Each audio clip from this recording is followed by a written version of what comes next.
So I've never taken psychedelics, but I've been really interested in this new psychedelic studies they're doing into like guided trips. So like the term set and setting comes from psychedelics, where they're talking about your mindset and your setting influencing the experience that you have. I guess I got interested in how you could tweak those things in lots of different ways, not in the psychedelic world, change your mindset and your setting to change the musical output, but also how like what I make can influence someone else's mindset and setting, so that their sort of like experience of the music or life or whatever is influenced by the music.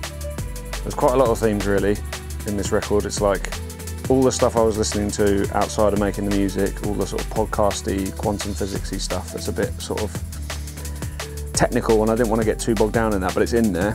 And then obviously there was lockdown, so I was driving to and from the studio. It was a different routine, there was no clubs, we couldn't test music out, so it was kind of different. So I was making different sorts of music, and that's really reflected in there. It's quite personal, and it's quite broad in style. It's kind of trying to encompass quite a lot of stuff in one thing.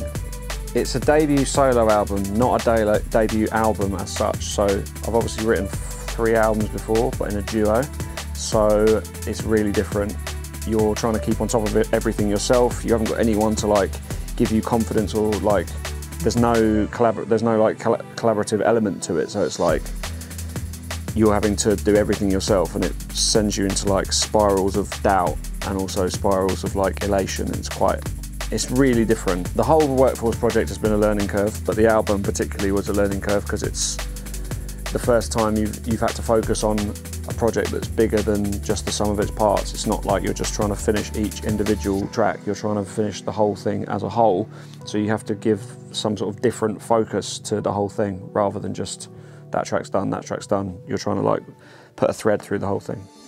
I think I chose to write an album during lockdown because it felt like an interesting creative time to do it, and I also needed a focus because it was so scary, obviously, the whole thing.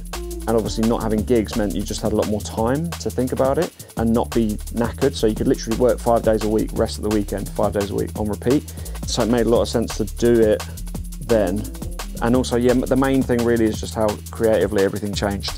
The scariest part of writing an album is that you have the fear that you've committed like 2 years or 18 months of your life to something that doesn't work, or that the market doesn't like.